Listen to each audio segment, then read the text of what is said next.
Assalamualaikum warahmatullahi wabarakatuh. Jumpa lagi dengan saya Yulia Asmara, guru SMA Negeri 4 Senayang, dalam video pembelajaran kimia.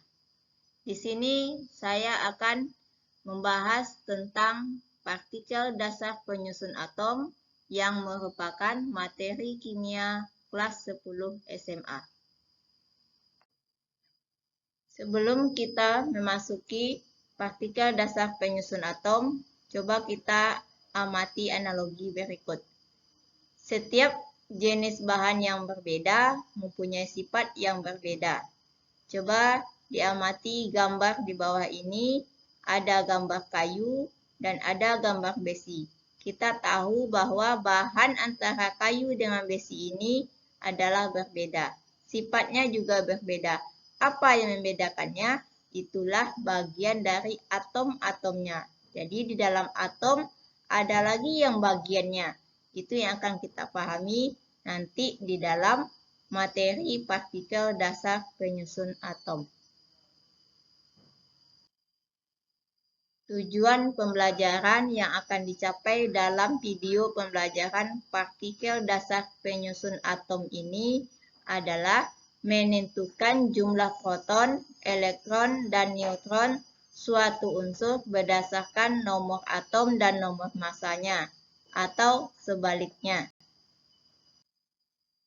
Dalam memahami partikel dasar penyusun atom ini, kita terlebih dahulu sudah memahami yaitu perkembangan teori model atom.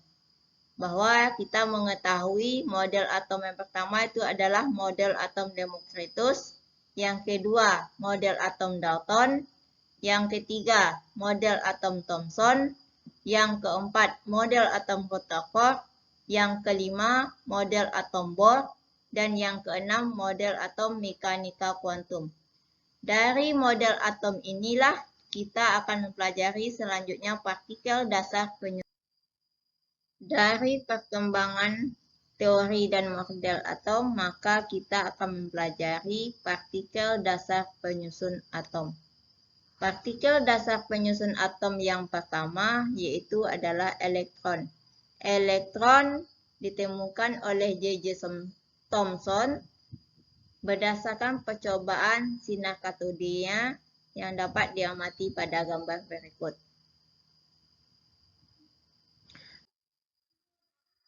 Berdasarkan percobaan sinar katode oleh Thomson, dapat kita amati hasil pengamatannya dan kita simpulkan ke dalam tabel berikut bahwa dalam medan magnet sinar katode ada yang dibelokkan, berarti sinar ini mengandung muatan. Dan dalam medan magnet listrik, sinar katode tertarik oleh lempeng logam positif, tetapi ditolak oleh lempeng logam negatif. Bahwa ini menandakan sinar katodenya mengandung muatan negatif. Dan sinar katode yang dihasilkan setiap gas itu adalah identik. Jadi dapat disimpulkan sebuah partikel yang sama terdapat dalam semua materi. Maka dari percobaan sinar katode oleh Thomson ini dapat disimpulkan bahwa sinar katode bermuatan negatif yang ditemukan oleh Thomson ini disebut dengan elektron. Partikel dasar atom yang kedua yaitu proton.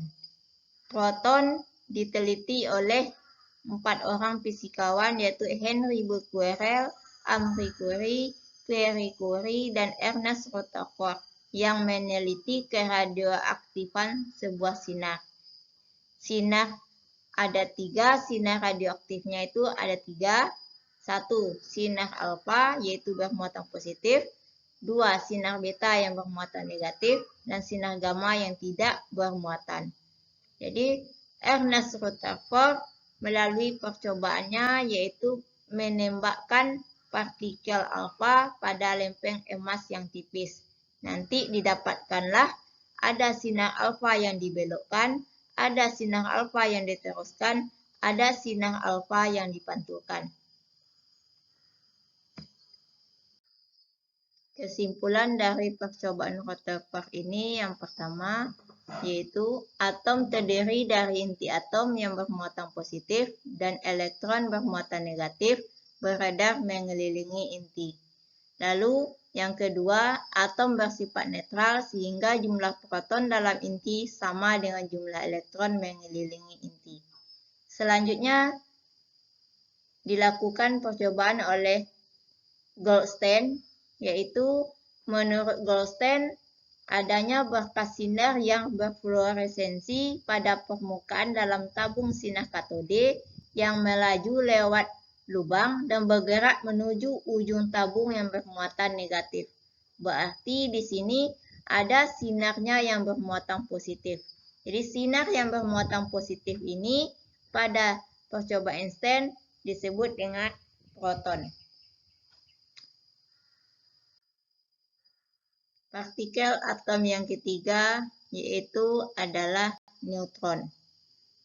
Berdasarkan percobaan Rutherford, para ahli meyakini bahwa selain proton dalam inti atom harus ada partikel lain. Jadi partikel ini pasti tidak bermuatan karena inti atom bermuatan positif. Berdasarkan eksperimen Chadwick, di sini ada radiasi yang tidak bermuatan. Jadi Chadwick berhasil membuktikan bahwa radiasi tersebut merupakan partikel netral, bahwa dia tidak bermuatan yang masanya hampir sama dengan proton. Jadi partikel ini disebut dengan neutron. Kita mengetahui bahwa setiap unsur disusun ke dalam tabel unsur. Dan unsur-unsur di alam ini ada yang bersifat alami dan ada yang bersifat buatan. Jadi setiap unsur ini mempunyai sifat dan bahan yang identik dan berbeda antara yang satu dengan yang lainnya.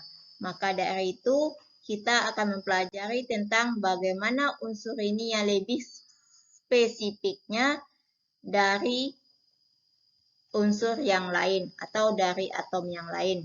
Jadi kita dapat memahaminya dari nomor atom dan massa atomnya. Jadi setiap unsur tentunya memiliki identitasnya masing-masing dan berbeda dengan unsur lain.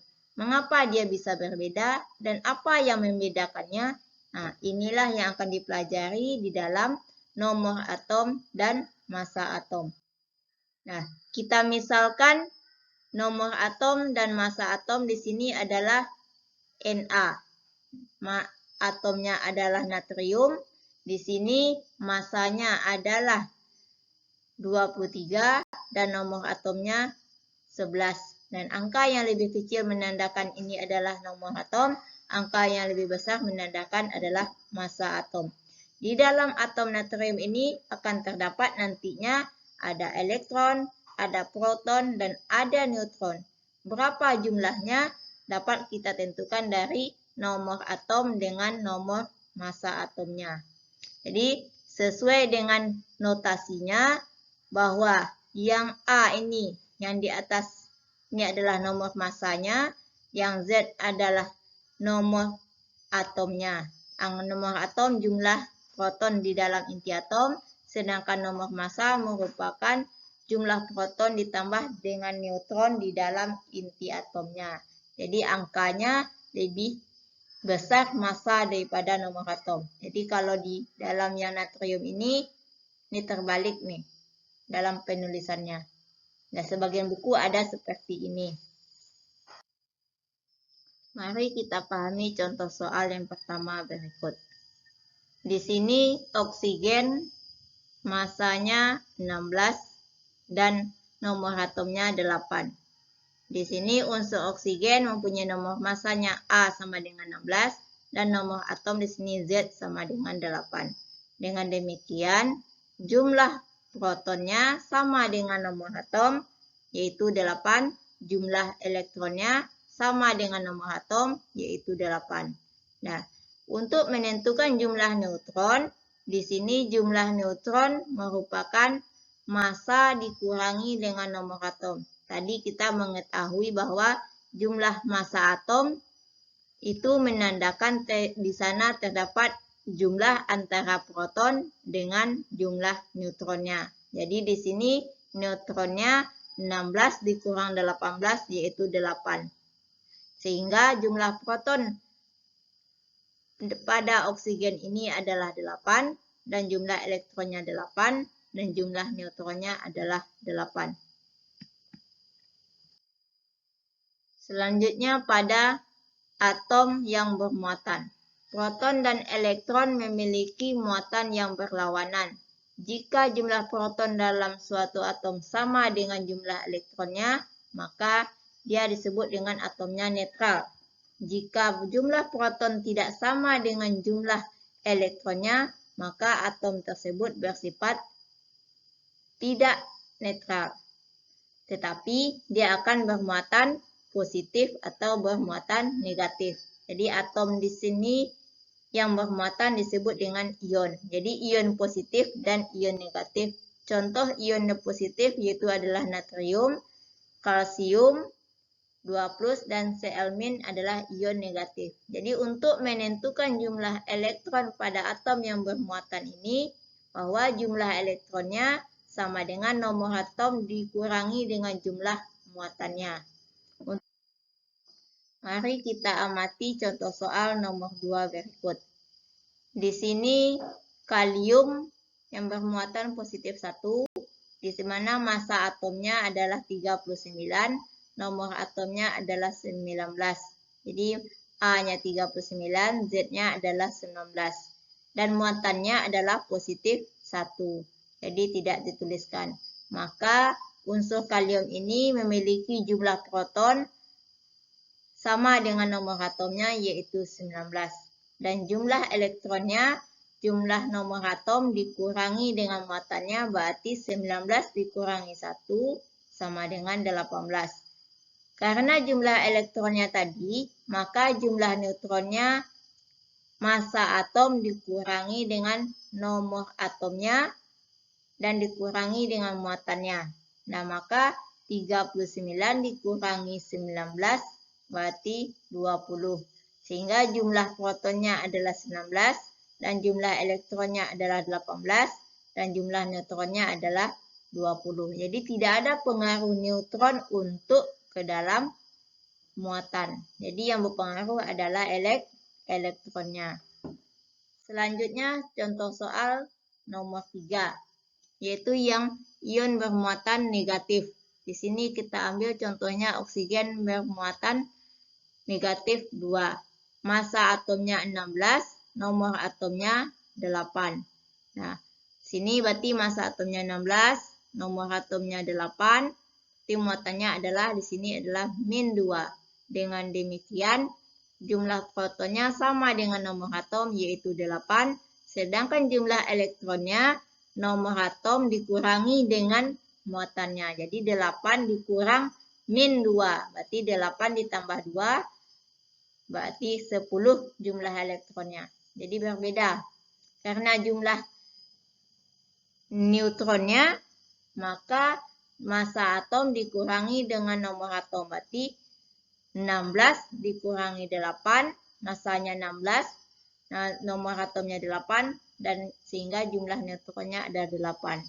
Jadi tidak ada pengaruhnya neutron dengan elektron. Jadi pada soal ini jumlah protonnya 8, elektronnya 10, dan jumlah neutronnya 8. Selanjutnya kita masuk ke dalam isotop, isobar, isoton, dan isoelektron. Jadi pengelompokan unsur radioaktif yaitu isotop, isobar, dan isoton, serta isoelektron seperti pada tabel berikut. Di sini ada isotop. Nah, kita perhatikan isotop di sini, lihat massa atomnya, lihat nomor atomnya. Jadi itu yang akan kita amati dalam mempelajari isotop, isobar, isoton, dan isoelektron. Jadi ada pengaruh partikel dasar penyusun atomnya di sini. Untuk lebih pahamnya, yang pertama yaitu isotop. Isotop merupakan unsur-unsur yang mempunyai nomor atomnya sama, tetapi nomor massanya berbeda. Jadi untuk lebih pahamnya, diamati contoh berikut. Di sini oksigen massa atomnya 16 dengan oksigen massa atomnya 17, oksigen yang massa atomnya 18. Jadi kalau kita amati di sini, jumlah protonnya di sini sama karena nomor atomnya di sini adalah sama. Yang membedakannya itu adalah jumlah neutronnya. Jadi masanya berbeda, unsurnya sama, nomor atomnya sama, jumlah protonnya juga sama. Jadi intinya di sini adalah jumlah protonnya sama, berarti nomor atomnya juga sama. Itulah yang disebut dengan isotop. Yang B yaitu isobar. Isobar merupakan unsur-unsur yang mempunyai nomor massa sama, tetapi nomor atomnya berbeda. Untuk lebih paham, coba pahami contoh. Di sini argon yang massanya 40, nomor atomnya 18, dengan kalsium yang massanya 40, nomor atomnya 20. Jadi di sini udah nampak nomor atomnya berbeda, sedangkan massa atomnya sama, unsurnya berbeda. Jadi nomor massanya yang sama di sini, sama-sama yaitu 40. Selanjutnya yang C, isoton. Isoton merupakan unsur-unsur yang berbeda tetapi mempunyai jumlah neutron yang sama. Contohnya, di sini karbon 14, nomor atomnya 6, dibandingkan dengan oksigen yang massa atomnya 16, nomor atomnya 8. Di sini kita mengetahui massa atom dengan nomor atomnya berbeda. Nah, setelah kita mengetahui perbedaannya, apa yang bisa kita amati lagi yaitu adalah jumlah neutronnya. Jadi 14 dikurang 6 di sini adalah 8 untuk karbon, dan untuk oksigen 16 dikurangi 8 juga 8. Jadi sama-sama 8 jumlah neutronnya. Maka ini disebut dengan isoton. Yang D, isoelektron. Isoelektron merupakan unsur-unsur yang berbeda mempunyai jumlah elektron yang sama. Contohnya di sini adalah neon dengan massa atomnya 20, nomor atomnya 10. Nah, di mana jumlah elektronnya di sini sama dengan nomor atom. Di sini juga natrium, ion positif dari natrium. Di sini massa atomnya 23, nomor atomnya 11. Sedangkan jumlah elektronnya di sini berarti dia 11 dikurangi 1 berarti 10. Berarti sama. Jumlah elektronnya sama-sama 10. Di sini untuk fluorin juga ion negatifnya berarti dia dikurang dengan muatannya berarti ditambah 1. Berarti juga 10. Jadi itu yang disebut dengan isoelektron. Di mana jumlah elektronnya sama untuk unsur-unsur yang berbeda. Itulah hasil pemaparan saya tentang partikel dasar penyusun atom. Semoga video ini bermanfaat dan saya tutup dengan Assalamualaikum warahmatullahi wabarakatuh.